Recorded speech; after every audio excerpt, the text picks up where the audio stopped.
little less than 1 year from today, you will go into the voting booth and you will select the next president of the United States of America.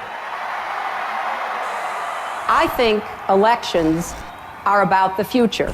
But how do you determine what will happen in the future? Well, you have to look to the record. You have to look to what we say in campaigns. Egotism, and what we have done during our narcissism. Islamofascism is real. Their goal is to unite the world under a single jihadist caliphate. Use fear and falsehood. My view is we had a double Guantanamo. What do you talk about when you have nothing to say? This is insane. Some of these people frighten me. They frighten me. President Bush has talked about our staying in Iraq for 50 years. Maybe 100. The danger from Iran is grave. Well, I'm not concerned about the voters. It'll be a really nice fruitcake. But I can't be president unless you choose me to be, and I hope you will. Deficit financing, big government, more taxes, more bureaucracy, more regulations, more policing the world. What are you guys talking about, you know? So many people say, oh, Ron Paul, he's crazy. That guy's crazy. And it's because they don't understand. And the reason that they don't understand is because they're getting all their news from the TV. I've been called everything. I've been called crazy. I've been called, when I got in a fight with the neocon guy, he said I'm a nut job. He said Ron Paul's a nut job. You know, I mean, Ron Paul has forgotten more about economics than this guy knows. I mean, you know, Ron Paul has forgotten more about the Constitution than this guy knows. If what's presented to them is right is absolutely wrong, how do you know any better? Do you know what I mean? Everybody's too busy paying the bills, trying to put food on the table and support their families to be as big a political nut as I am, or some of you are, you know, to keep up with it. You're just regular working people. Listen to talk radio some, maybe watch the news. If that's your worldview, if that's your perspective, how do you know any better? There is no news anymore. As you know, news is gone in television. It's entertainment. It's all entertainment.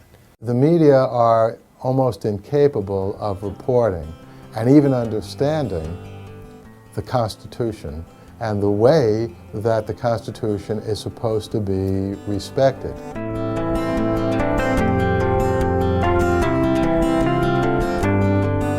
If he can get in the debates, and if he can make a statement, and if he can really clearly enunciate his views, I think it's a story that deserves to be heard, and I think it's a story that deserves to be told.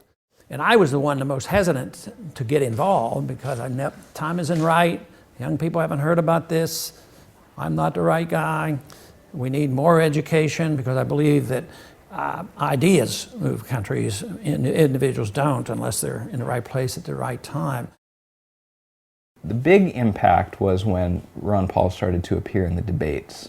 There were 11 guys on the stage and 10 of them were saying the same thing, and Ron Paul was standing out. We must win in Iraq. We're going to have to engage in the Middle East. This is a global effort we're going to have to lead. We will do whatever is necessary. The Iranians could grab the Shia South. We have a new strategy. Very confrontational and very aggressive. There will be chaos that will spread to the region and to the rest of the world. They ultimately want to bring down the United States of America. Congressman Paul, you voted against the war.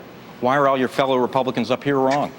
Ron Paul is not the snappiest speaker. He's not the soundbite guy. He can't just say something real quick. I believe that when we overdo our military aggressiveness, what it does, it actually weakens our national defense. I mean, we stood up to the Soviets. They had 40,000 nuclear weapons. Now we're fretting day in and day night about third world countries that have no army, navy, or air force, and we're getting ready to go to war. The things that he's talking about don't have soundbite answers. You have to explore things a little deeper to understand what he's talking about. So he's trying to give you some backstory when he's giving you his answer. His style had rough edges, wasn't as polished. I knew a lot about that because I helped prepare a candidate, Herbert Walker Bush, for the debates. I was a shill, and so we would debate ad nauseum. So every line, every question was anticipated, and I could tell that what Ron Paul was saying was not for purposes of winning an election. They were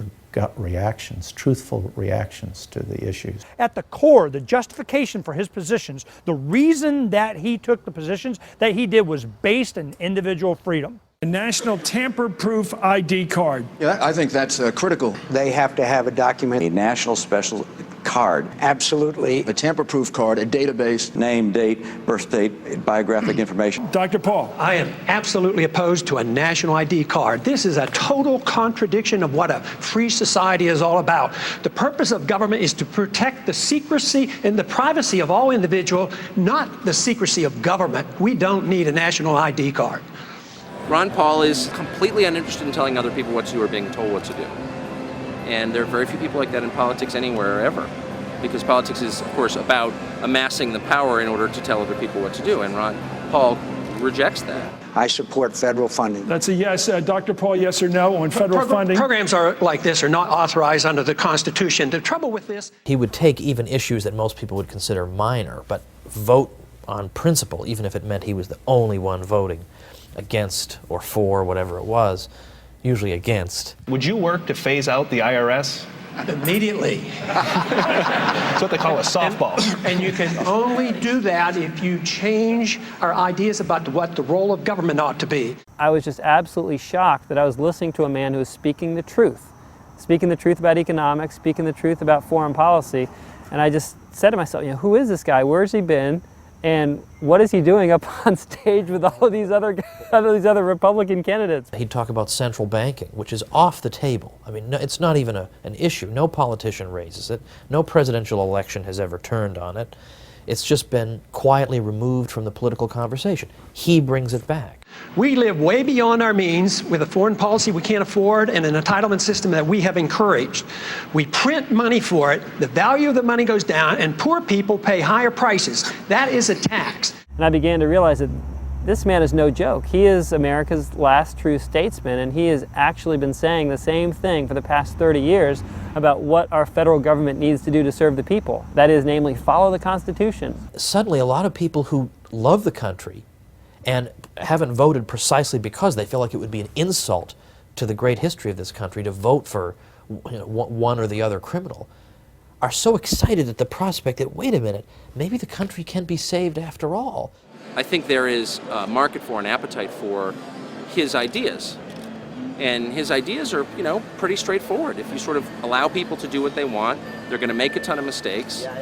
They'll do more things right than wrong. But in either case, you don't really have a right to intervene. This was the first election where you had somebody like Paul, where you could actually see a reflection of grassroots support, through the internet. The closest thing I can think of is Howard Dean in 2004, but that pales in comparison to what happened to Paul, especially with young people. My name is Michael Nystrom. We are in my home here in Arlington, Massachusetts, which is a suburb of Boston, and I created and run a site called The Daily Paul. We had to become our own media. That was a big part. I mean, the internet was a major driving force in spreading the word. What was so wonderful about the Ron Paul campaign is the new free press was utilized, the internet. And that was wonderful because that's the next generation. Going back to take a look at world headquarters of the Daily Paul. Here it is. Probably not what people imagine, but... It's funny, you'll hear Limbaugh and all these guys talk about, well, some blogger wrote. Well, some blogger, who are you? I know you make $400 million a year, but what are your political credentials that your opinion is more important than some blogger? This is just right off the kitchen. I like to say that I work from the kitchen table. This is the power of the internet, that a guy in his kitchen can have this kind of an impact. The community of websites that was created by the Ron Paul movement is really quite phenomenal. It's like its own world. The Ron Paul forums and the Daily Paul became to be the two prominent user communities for the Ron Paul movement. I look at it as somewhat of a crucible, or it's a place where ideas get thrown in and there's lots of fire and sparks, and then something comes of it. Me and Brian, we met at a meetup group, and we talked about ways that we could harness the internet. Meetup is a website where people with like interests can form social organizations, groups, and use the internet as a basic tool for the structure of their organization, where they're going to go, where they're going to meet, and it's basically their communication hub. We were, explosive growth for a long time. The number of people in meetup groups, I know McCain, he's got like 5 people. Blew away every other candidate by a mile. 4,000, 5,000, something like that, groups around the world. And not just in America, I mean around the world. They were in Belgium and Australia and just, they were everywhere. Well, he is one of the 10 presidential candidates to face off in tonight's debate right here on Fox. But I got to tell you, I have never seen so many viewer emails urging us to get a candidate on our air as I have with this particular gentleman.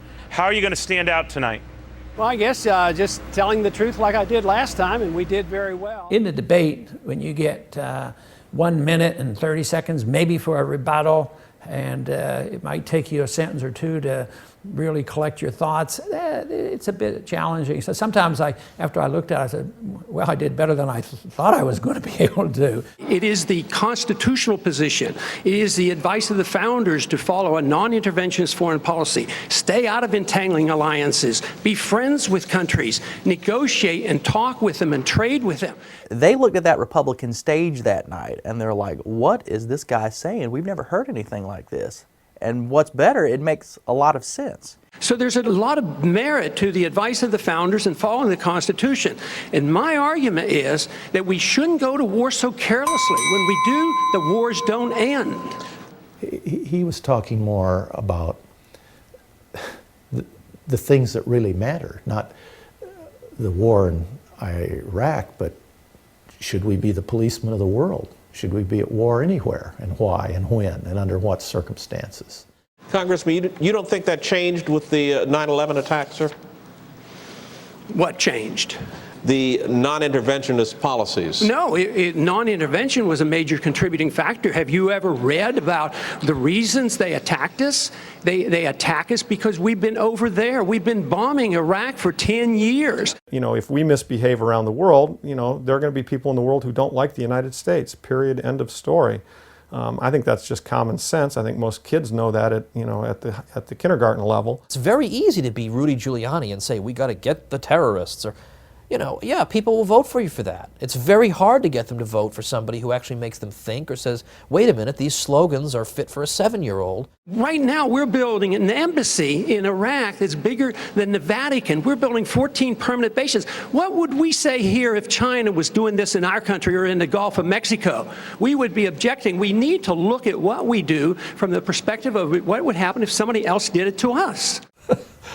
And I thought, what fun. How are they going to answer that? And it must have been embarrassing for the other candidates to have to sit there and hear this deep discussion and to know in their hearts the guy's absolutely right. But are you suggesting we invited the 9/11 attack, sir?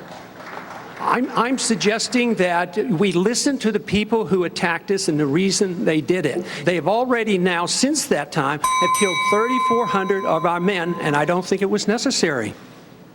Ron Paul had the courage and integrity to call out the established fantasy that a lot of the neocon and establishment politicians have, which is that, you know, the United States, anything the United States does around the world is morally good because we, quote unquote, have the moral high ground. Why are we being attacked? Well, you're not allowed to ask that question. We're being attacked because we're such wonderful people. Well, why else? That's really an extraordinary statement.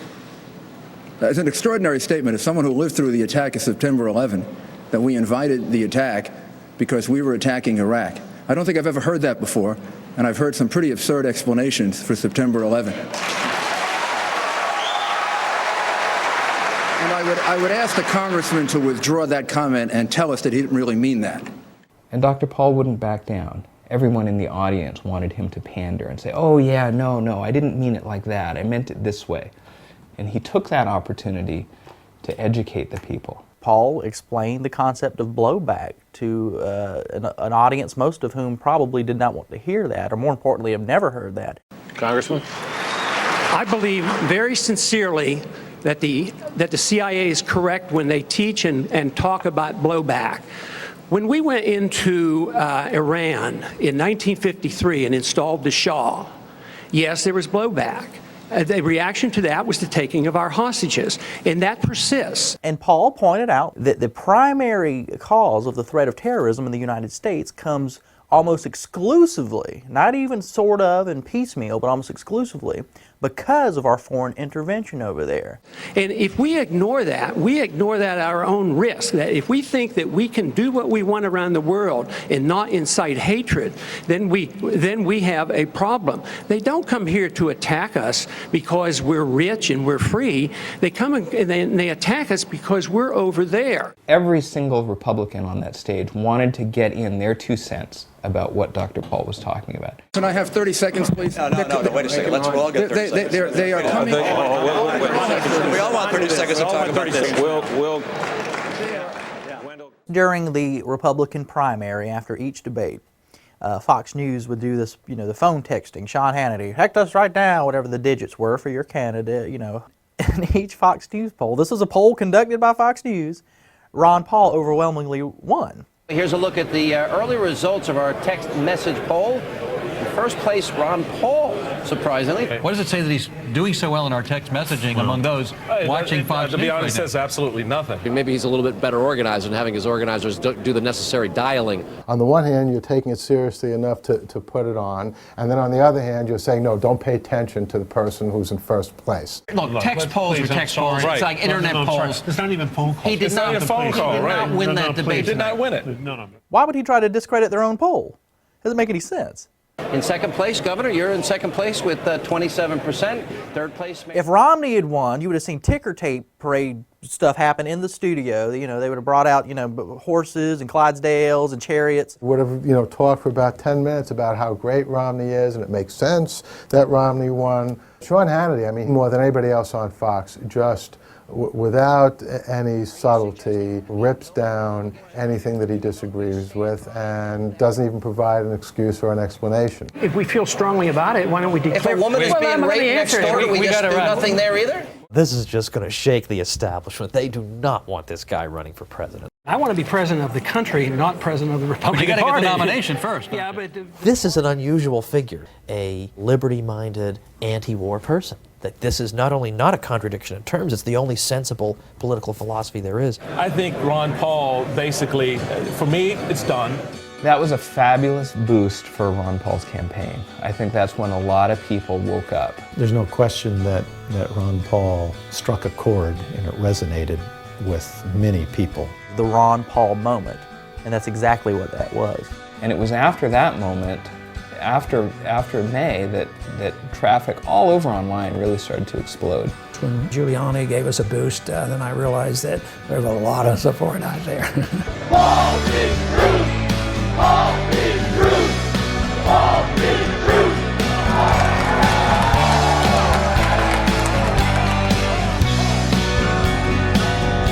What happened to your party? They've lost their way. It was the lead story in the next 24-hour news cycle, and of course I think that what they all figured was, well, that'll be the end of Ron's campaign. Ron Paul is a no one. Ron Paul really has no business being on stage. And they have no idea what's going on. Why stomp out the grassroots candidate and only reward those with $100 million that get money from the special interest? Republican presidential candidate Rudy Giuliani is being assigned some summer reading. If there was a Guinness Book of Political Showmanship, Congressman Ron Paul would be in it today. I'm giving Mr. Giuliani a reading assignment. We have Mr. Giuliani studying tonight. He's home reading all those books. And he's going to come back and he's going to apologize to me. And he's going to say, I'm sorry, Ron, I just didn't know. This is what I expect him to read before the next debate. The titles include Dying to Win, which looks at the motives of suicide bombers, Blowback, which examines U.S. foreign policy.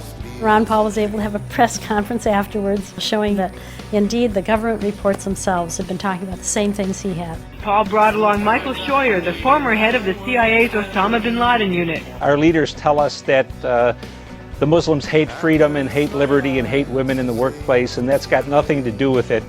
It has everything to do with what we do in the Islamic world. Jeremy in California, Giuliani's response to Paul and the subsequent applause by the audience just goes to prove how ignorant and arrogant we are here. That's a book list all Americans would be well served to read. The reason this got so large so fast is because people did exactly what they wanted to express themselves to their peers, the people that mattered on their street corner in their neighborhood. You know, traditionally in politics, and I was told early on when I first got in politics, you know, you develop your logo and you stay uniformed, and everybody does this, and you put this on every piece of literature, and your TV, your bumper stickers, everything else. And I kept remarking the characteristic of our campaign was there was no characteristic. You know, it was miscellaneous, spontaneous, homemade, and all shapes and sizes and colors. And it turned out that it was not uniform, and everybody knew it, but it didn't seem to hurt us.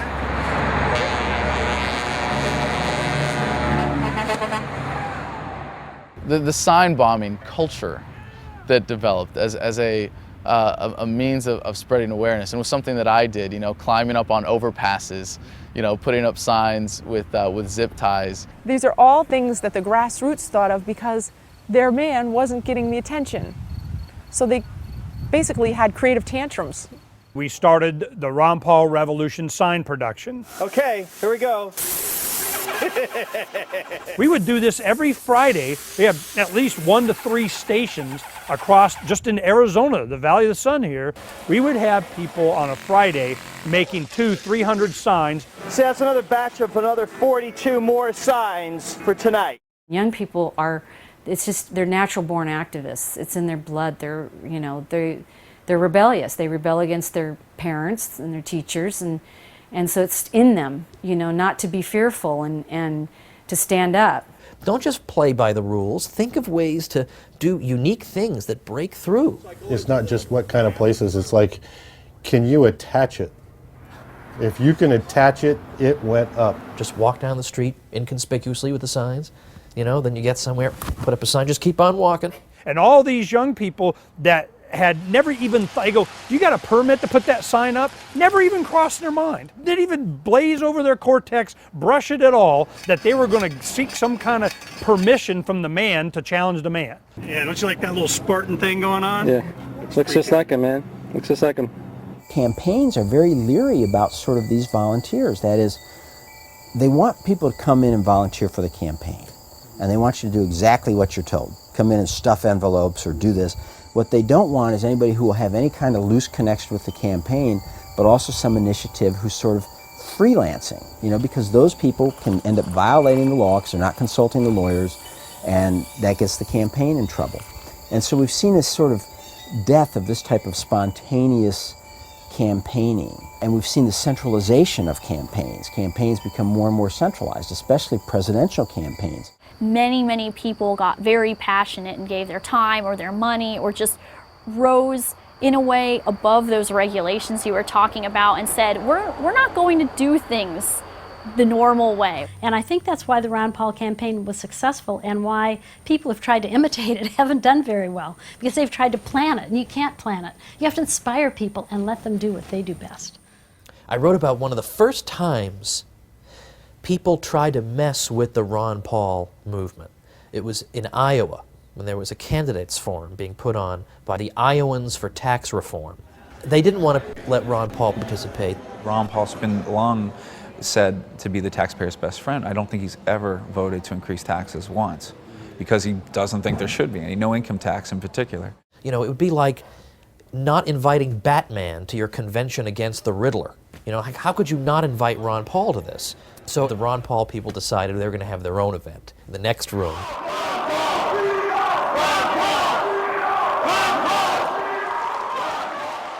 They ended up getting twice as many people at their event, which was much more interesting. There was no propaganda in it. It was all real information. We now live in an age, now for a good many years, way too many years, that the federal government owns all our income and we're permitted to keep a certain percentage. That is the terrible notion of the personal income tax, which we should get rid of. And here's Ron Paul, by the way. You know, he wants to abolish the IRS and replace it with nothing. Well, yeah, I can understand why you wouldn't want to have him at your candidates forum.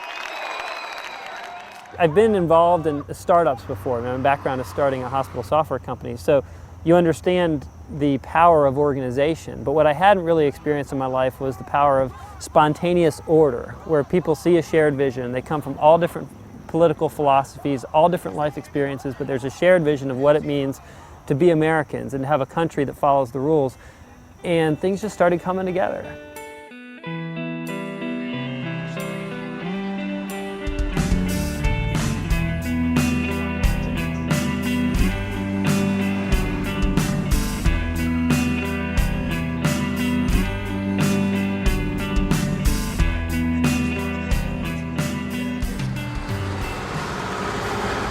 As you can see, Mitt Romney's got buses coming in from the four corners of Iowa. They gave all their voters yellow shirts. We were parked right at the entrance. We watched every one of Mitt Romney's buses pull up, and they'd have their little delegation out there to round these people up. They didn't let them talk to anybody. I mean, you couldn't even talk to them. Restore our Constitution, Ron Paul. Just herd them in there, and I guess they got them to vote, and then they would do whatever they wanted. Looks like it's a carnival. Get the kids in so you get the parents in. One big carnival ride. We haven't had the richest campaign, but we have had the hardest working, most enthusiastic, dedicated group of people who know and understand it's worth the effort. I think all of us, including Dr. Paul himself, were blown away by the grassroots response. I don't want to use the word out of control. It was unbelievable from then on. The kids would hear about the campaign on the internet and look at the videos and get their parents involved.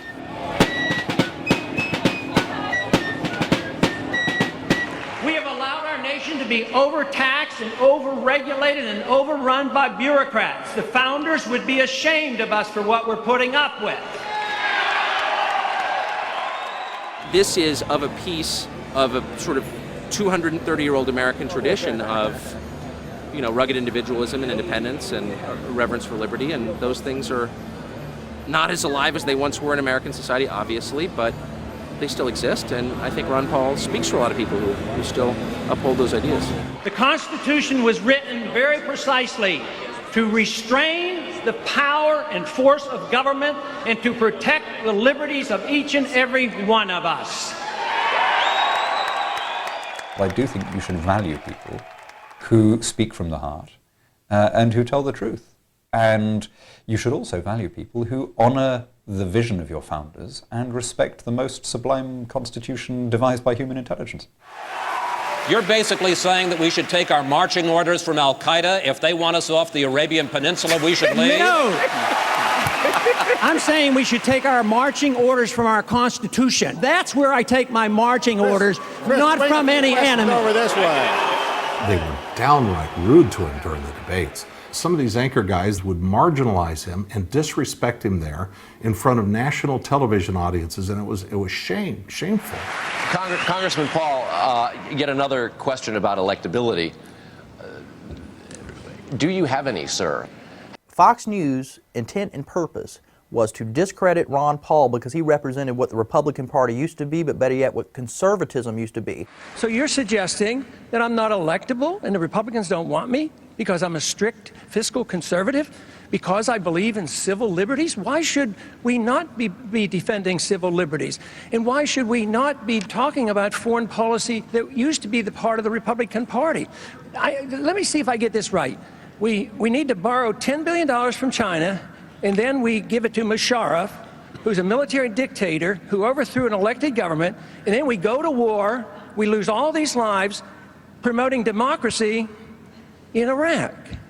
I mean, what's going on here?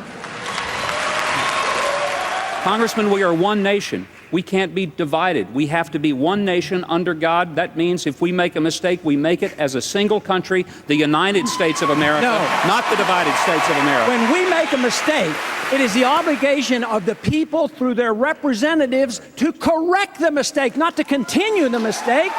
And that's what we do on the floor of the Senate? No, we've dug a hole for ourselves and we've dug a hole for our party. We're losing elections and we're going down next year if we don't change it. And it has all to do with foreign policy, and we have to wake up to this fact. Even if we lose elections, we should not lose our honor, and that is more important than the Republican Party. We've lost over 5,000 Americans over there in Afghanistan, in Iraq, and plus the civilians killed. How many more do you want to lose? How long are you going to be there? How long? What do we have to pay to save face? That's all we're doing is saving face. It's time we came home. Gentlemen, thank you. I want to tell you that that kind of isolationism, sir, is what caused World War II. We allowed Hitler to come to power with that kind of attitude of isolationism and appeasement. Okay. I just finished having Thanksgiving with the troops, and their message to you is, let us win. Let us win. That's what they want. The presidential candidate that received more campaign contributions from active duty troops than all others put together, of course, is Ron Paul. And it really says a lot that the politically aware people in the military, those that are paying attention and engaged in the political process, are supporting someone who advocates an immediate withdrawal. So what John is saying is just totally distorted. He doesn't even understand the difference between non-intervention and isolationism. Ron Paul's non-interventionist view was, no, we shouldn't bomb these people, we shouldn't put sanctions on them, we should instead have free trade, cultural exchange, we should understand each other better. What in the world is isolationist about that? Trying to make this distinction with John McCain, seriously, I might as well try to explain the Copenhagen theory of quantum physics to him, so we'll leave him to his mistakes. I think Congressman Paul should not be reading as many of Ahmadinejad's press releases. It really bothered me how unfair they were with him. But then at the same time, it reminded me of that saying that Gandhi said, first they ignore you. You say that you would eliminate the IRS, the CIA, then they laugh at you. The Federal Reserve, the Department of Homeland Security. Then they fight you. Do you have proof of that? There's no proof. There's absolutely proof of it. It's been chronicled all. And then you win. First place with 35%, Ron Paul. Rudy Giuliani came in second. Oh, here we go again. Driving Hannity it's crazy. Driving me crazy. 60. I got very angry with you tonight. Oh, my. I know. We have some agreements. First time? On Is that first time ever? No, not the first time ever. You should be nice to your guests. It's a shame that the Republican Party pushed Ron away. If they would have just grasped this message and said, yep, you're welcome, come on into the party, the Republican Party would have been huge. But instead, they shut it down. Yeah, I didn't walk away. I guess I was, confident enough that they were wrong. This country is in a revolution. They're sick and tired of what they're getting, and I happen to be lucky enough to be part of it. Ron Paul had a good day yesterday, a very good day. Supporters dropped $4,380,000 in 24 hours. And it's believed to be one of the biggest internet fundraising efforts by any candidate ever. Ron Paul's fundraising was actually done by volunteers who simply stepped up to the plate and said, all right, everybody out there on the internet, we are going to give money on this particular day.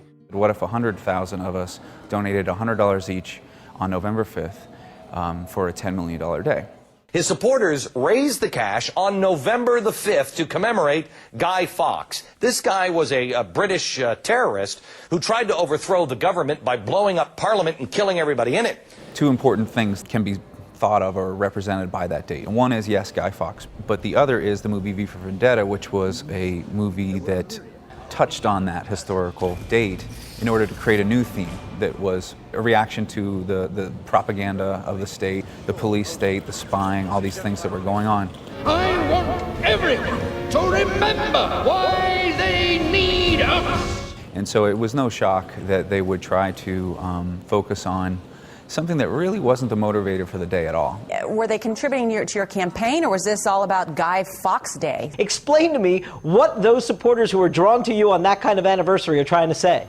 That's what they do. The media, I believe, intentionally, from the get-go, has marginalized his message, has tried to make it something that it isn't. So that's what news has been reduced to, and it is very dishonest. Is this the same kind of thing, or is this worse than what it was in the 60s with the radicals then? Oh, I think it's much worse. Totally in bed with the Islamo-fascists and have turned against this country. But it's out there, it goes, it's gone, it's believed, becomes part of the subconscious of the electorate and how they vote. Our supporters, of course, are a lot different than others. Others are doing it for superficial reasons, but people who would join our campaign did it because they were philosophic people and they believed in something and they were motivated. So I think it represents a huge movement. You hear grassroots all the time with Ron Paul's campaign. And one thing I learned, it's not a word, it's not like change, it's just not something you just hear, it's something you see.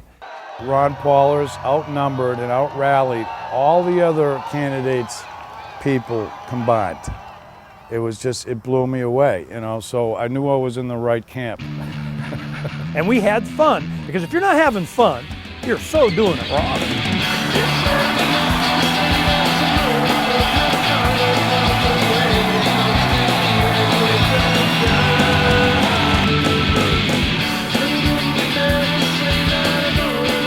So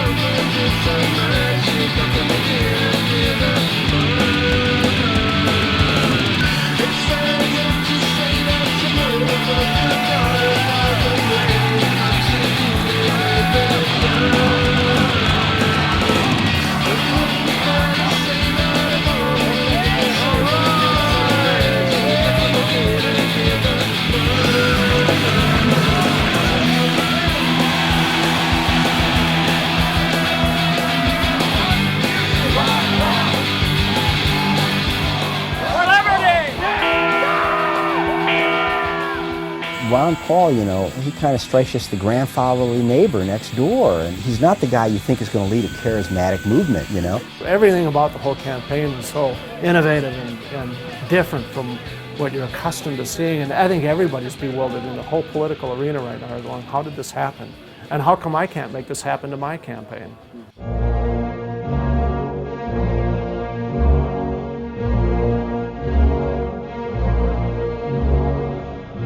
Supporters of Ron Paul may dominate on the internet, but now they have their sights set on U.S. airspace. I think the blimp has got to stand out in everybody's mind. I mean, that was just such an outrageous thing to do. You know, you can ignore people on the ground holding signs. You can ignore people on the internet who debate passionately in forums. It's really hard to ignore a blimp. The Skyship 600 is quite special. It's the largest blimp in the world. It's about 200 feet long, about 70 feet high, 65 feet wide, and I think it's probably the only time that an airship was used to promote a presidential candidate, in fact, or any politician for that matter. Which I thought was a great PR stunt. I thought that was a great way to advertise Paul and unique, and everybody was talking about it, Ron Paul supporters or not. It took off December 12th, and it flew till pretty much the end of January. We were very impressed at how quickly a seemingly random group of people could pull together this rather unusual, unique project. Just great stuff. I mean, the imagination those people that like Ron Paul are showing it does a heart good. Somebody who's become jaded by the same old, same old. We had a certain leisure to do something fun with the blimp, whereas, you know, traditional campaigning, you know, we send out brochures, we send out flyers, we have a bus. You know, traditional campaigns don't put blimps into the air. I mean, you didn't see Obama or McCain having a blimp. That was unique to Ron Paul. What really works is when people are passionate about their work, when they're passionate about the campaign, and they step up to the plate and do what they think is right without having to take instruction from the higher-ups. In my experience, I just saw too many people worrying about getting somebody else to do something and not enough people doing something themselves. And the next thing I knew, I was pedaling a bicycle across the country. I pedaled 3,700 miles from the Santa Monica Pier in California in Los Angeles to the Jefferson Memorial in Washington, D.C. My whole life for 6, 7, 8 months was Ron Paul radio, get Ron Paul elected. That's the only reason why I was alive. The newspaper ad in Iowa before the straw poll. I mean, that was probably the first big project that the grassroots put together where everybody just contributed from all over. My husband went to work one morning and he come back and I'd already started painting on it and he said, "Oh my God, oh, babe." Then he helped me. A group of political activists is spreading its own message, one step at a time. They are walking from Green Bay to Minneapolis. And Jerry, their message is relatively simple. We feel that the federal government is overstepping its bounds and treating the Constitution like a suggestion book and not like a legal contract. And so I called up USA Today. I said, what does it cost to run a full-page ad? And they said, it's about $70,000 to run a full-page black and white ad. And I said, okay, I can do that. We'll do that. We probably had 2,000 editors of this ad. For the High Tide promo, somebody introduced the idea about making a video that would promote Ron Paul's message, kind of like a campaign video, but a little bit different style, something that's never been seen before, like a movie preview. People that saw the video that didn't know who Ron Paul was said, this is an amazing message. Who's the guy in the video? And that's one thing we're trying to show also, is that it has a timeless feel to it, that the message of freedom is an everlasting message. It can never get old, and it can never die. One of the really appealing things about Ron Paul is that he understands the importance of history. He understands the importance of seeing where you're coming from and of not having the presumption in one generation to toss away the accumulated wisdom of ages. Today, as we gather here in Faneuil Hall, we are going to set a record for fundraising. We are sending a message to the world that we won't be ignored. The establishment in their high-rise penthouse views laughs at you. They laugh at us, the Ron Paul rabble. But you know what? They're not laughing today. Revolution's in the air. The resistance is on. Take action right now, ladies and gentlemen. Call everybody you know. We are blessed to have had Ron Paul stand for us all these long years. And now we are here today to stand for him.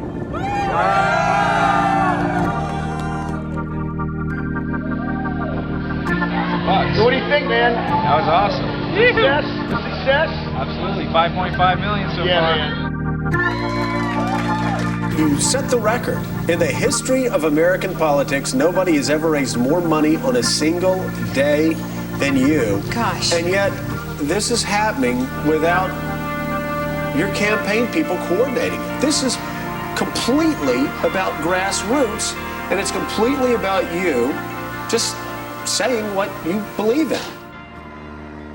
There was a lot of interest building up to the first primaries in Iowa and New Hampshire, and there was so much interest online that nobody really knew how he was going to perform in the primaries. We're about to go where no man has gone before. We don't do it because it's easy. We do it because it's hard. One small step for man, one giant leap for Ron Paul.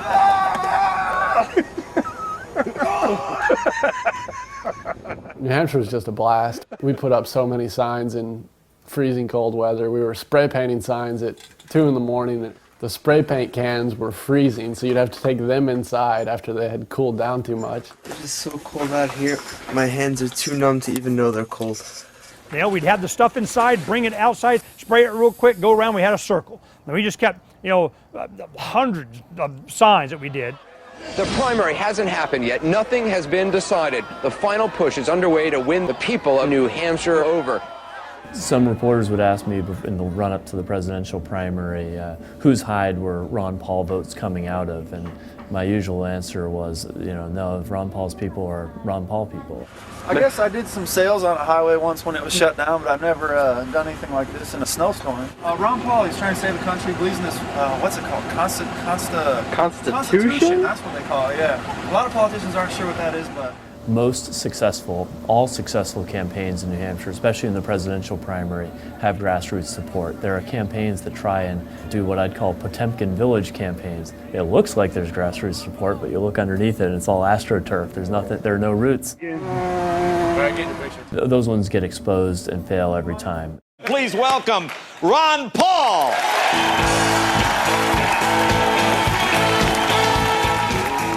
Now, I got to ask you, this seemed really unfair to me. You were excluded from the debate last night, and I'm trying to figure out why Fox News chose not to put you on. One of the 5 men sitting at this table tonight will be the Republican presidential nominee. It seems like you should be kicking somebody's ass right now.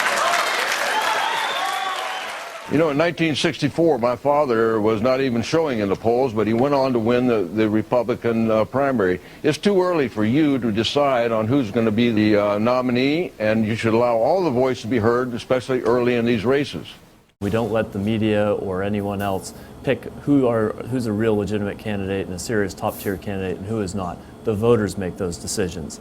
And so we withdrew our sponsorship.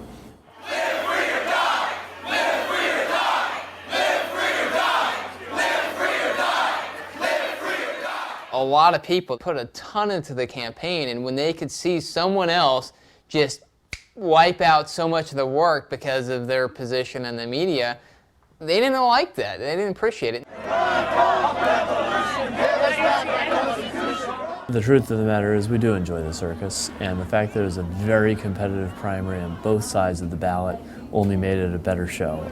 But everyone had a lot of hope. I know I had a lot of hope that he was really going to break through and come in first or second. Your generation, the young people of this country, have awakened, and this is just going to be the beginning of something very, very big for this country. I thought Ron Paul would probably be in the mix for that and could finish as high as 3rd in New Hampshire. He finished a couple of thousand votes out of that. And with a lot of support both in-state and with out-of-state people coming to New Hampshire to try and promote the message. I was totally surprised by how the results went, but I mean, what can you do at this point besides not agree with it? After Super Tuesday, which was in February, a lot of enthusiasm just got drained away. Super Tuesday is almost completely in the books. The polls get ready to close for Republicans. Here we are. New Jersey, Republican primary, John McCain, we project the winner. In New York, also John McCain. In Connecticut, we project John McCain the winner there as well. California is his. McCain is garnering enough GOP support. McCain with a large sweep of victories around the country.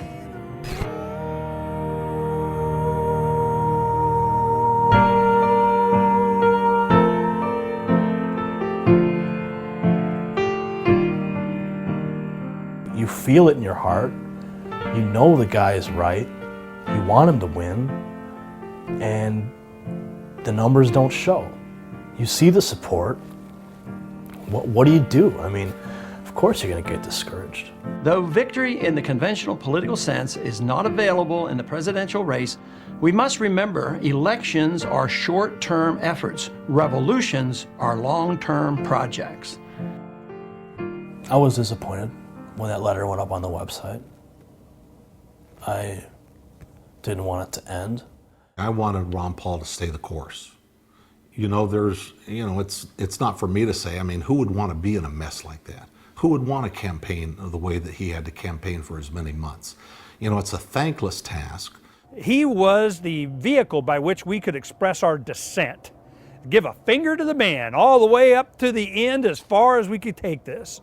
But there's another thing that I think we ought to do. We ought to make a grand display. We ought to have a true march to show what our numbers are. Ron Paul came out with his video, telling people that he wanted to have a march. And they took it upon themselves to organize it. And they did it themselves, without the campaign, without Ron Paul. They just did it.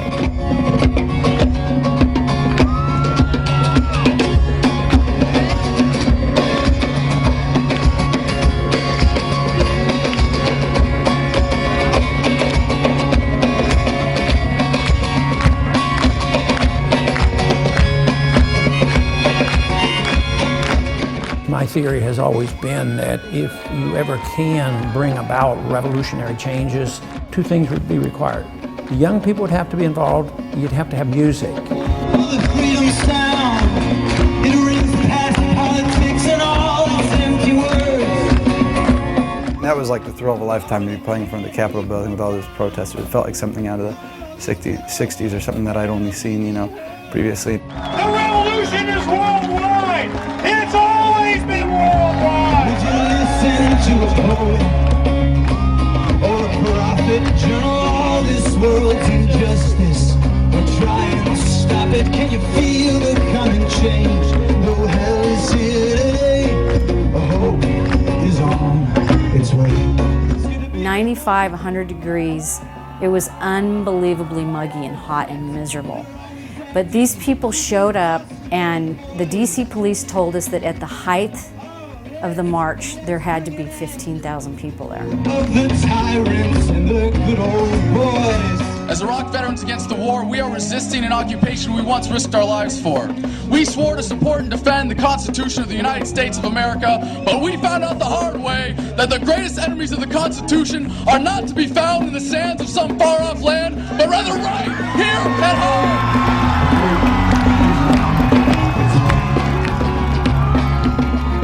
No more central planners, no more bailouts and billions for the bankers. We're surrounded by the John McCains, the Bob Doles, Hillary Clintons, Barack Obamas, Chuck Schumers, all these interchangeable nobodies and liars and thieves and killers. Even though people were upset about the government, upset about some of the things that are happening, it was so happy.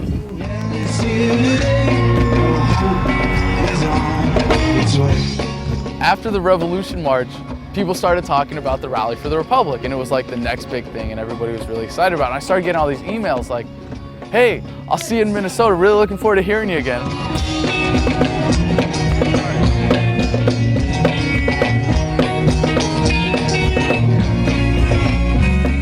St. Paul happens to be the evil twin this year. The GOP convention was getting ready. Everything was kind of blocked off, so that's what made it such a ghost town. And then you have the military standing on the roof of the building with their binoculars. You have the National Police State in evidence at the Republican convention and at the Democratic convention. I mean, it's just with all of this security and this elevation of these people into some sort of American royalty. What I understand is they spent $50 million on security. They built a cage around this building. They had riot cops, you know, they had their big billy clubs and their tie wraps for handcuffing people, and they just looked intimidating as hell. You know, the Republican Party has all the money. They could spend tens of millions of dollars on their crummy convention. We got these huge billboards, you know, with Ron Paul quotations up on them, greeting the delegates as they get there. And I thought, man, that is such a gutsy, in-your-face thing. Things that are in your face, we are here, man. You know, we are not going away. Ron Paul came on into the university area and met with us. He led us for 2 miles through the streets, proving that you can lead the country at 73 years old. It was just a joy to be able to walk with him, walk behind him, around him. He led us over to the Fed building, and we were just chanting and cheering the whole time. We have just finished off leading a protest march to the Minneapolis Federal Reserve Bank, where Ron Paul gave a wonderful speech in front of this wonderful palace dedicated to fake money.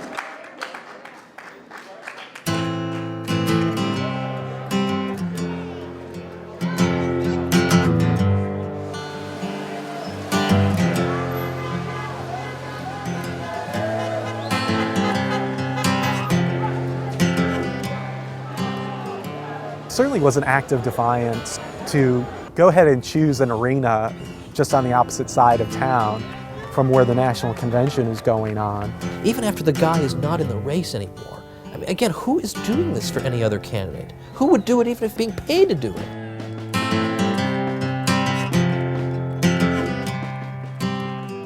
And this is real. This is where it's at. This is where this is where we take our country back.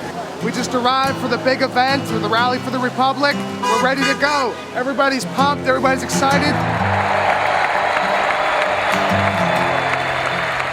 Ideas spread, they can't stop them. An idea whose time has come cannot be stopped by any army or any government.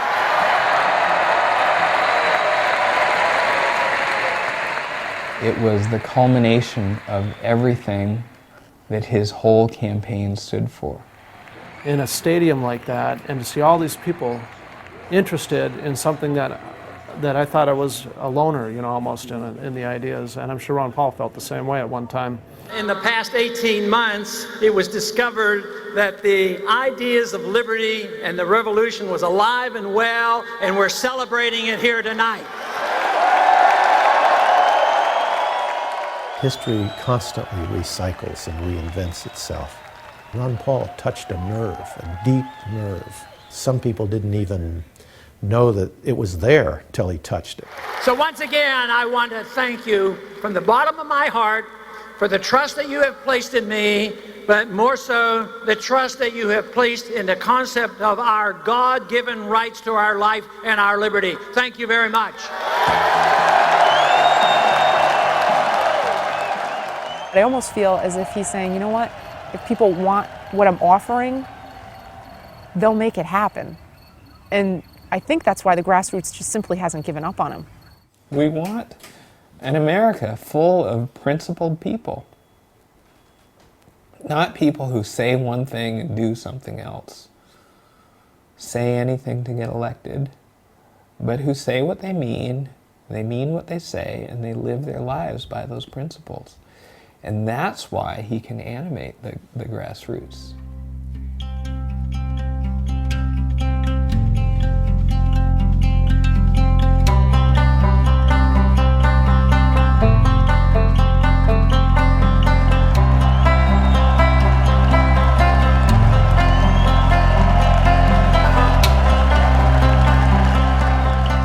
So long term, it's changing people's hearts and minds, and that's where we've made the progress. But really what has happened is we have awakened a lot of people to look into our philosophy. Don't give up. Don't retreat into cynicism. Even if we don't win, life is about fighting for something greater than yourself. It's a good thing to fight for what's right, and it's enjoyable to fight for what's right, and it's immensely satisfying to fight for what's right. Let it not be said that we did nothing.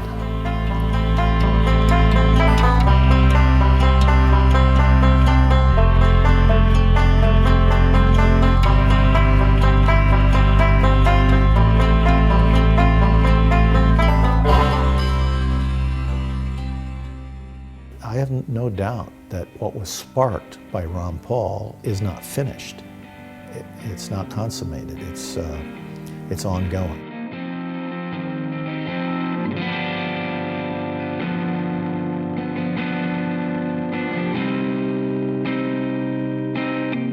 What we saw in 2007 and 2008 was the beginning of something that not only is still with us, and it endures. Why? Because it is about policy. It is about ideas. It's time. I want my freedom back. Who else wants the freedom back?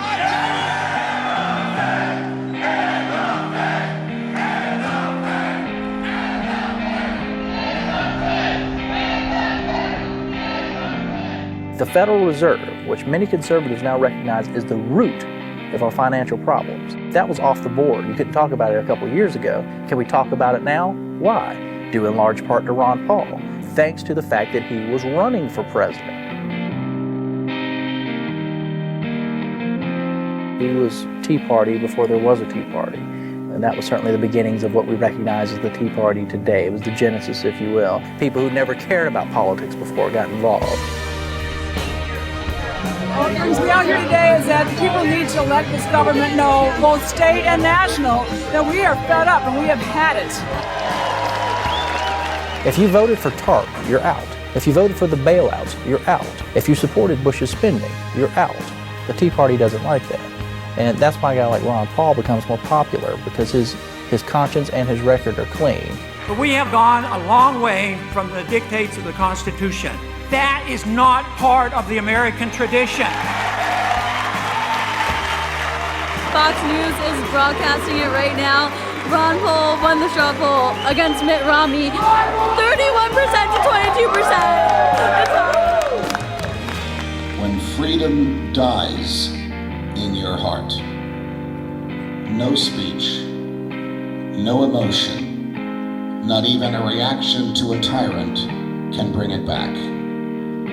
But when freedom lives in your heart, no speech and no tyrant can take it away. God love you.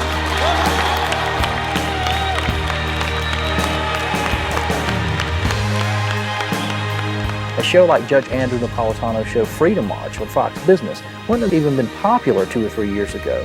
The views that he expresses, accepted by mainstream conservative audiences, in a primetime slot on a major network like that, that's a revolution in and of itself. We had a little election down in Kentucky. We've come to take our government back.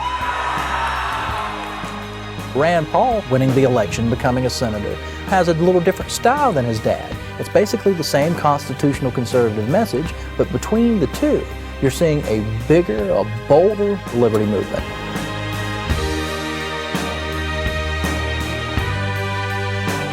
To see how much influence Ron Paul is having on Capitol Hill now versus the past decade, where he gets to question members of the Federal Reserve in front of everybody, gets to drag Austrian economists up there on Capitol Hill and question them. That's a revolution in and of itself. People are hearing things that are not Keynesian economics. They're hearing things that are the exact opposite of what they've always been told. Why does that happen? Why does Ron Paul have that chair? Because you cannot deny his influence, and even his harshest critics on the Republican side now have to admit it, accept it, and deal with it. Put your hands together as I introduce the champion of the Constitution, Congressman Ron Paul.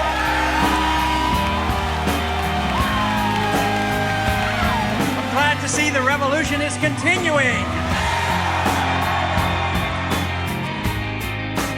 The winner of the straw poll, Congressman Ron Paul.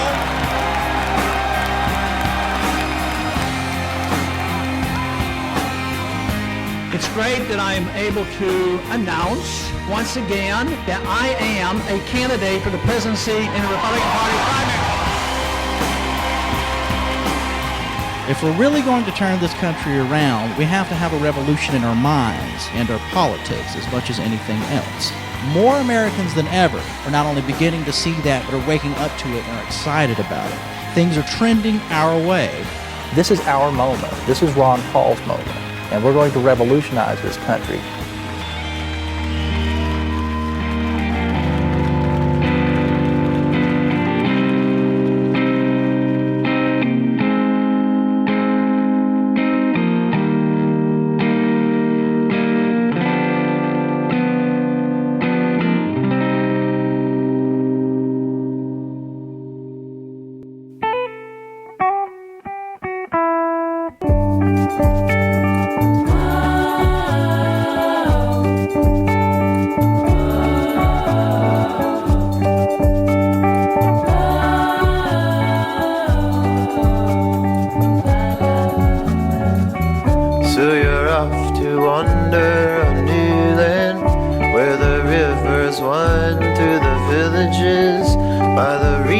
trees and the talking birds smoke exotic leaves with adventurers. And as the wind it goes, so must you.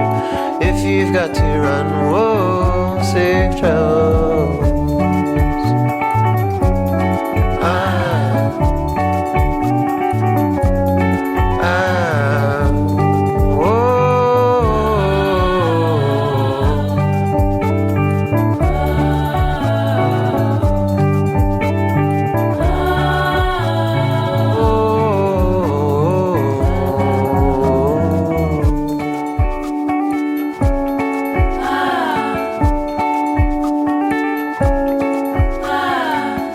There's a world to see, so they tell me. Maybe time you leave this old city, that the seasons change, they always do. I'll be waiting here to talk with you. And as the river runs, so must you. If you've got to run, whoa, safe travels. Oh, safe travels. Oh, safe travels.